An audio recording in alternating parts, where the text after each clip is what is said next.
لفظوں کے حوالے سے خیال توڑنے کی کوشش کرتے ہیں. تو اکثر لفظوں کے حوالے سے جو خیال توڑتے ہیں ان کے ہاں خیال پیدا نہیں ہوتا، اچھا شعر نہیں آتا. لیکن خیال کے حوالے سے اکثر لفظ جو ہیں ان کے ہاتھ باندھے کھڑے ہوتے ہیں. تو یہی حال جو ہے مرزا غالب کا ہے. پتہ چلا کہ انہوں نے جو کہا ہماری رخسانہ نے، دراصل وہ اختر اور انوی کی تو بات اپنی جگہ ہو گئی، لیکن وہ غالب کی بیٹیا ذکاوت سے جڑا ہوا معاملہ ہے. ظریفانہ نوعیت سے زیادہ ذکاوت. کیوں؟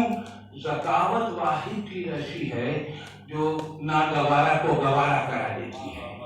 یہ ساری شاعری جو ہے اس کی وہ ناگوارہ کو گوارا کرایا ہے اس نے، اور دلگے مسجد کے زیر سایہ گھر بنا دیا ہے.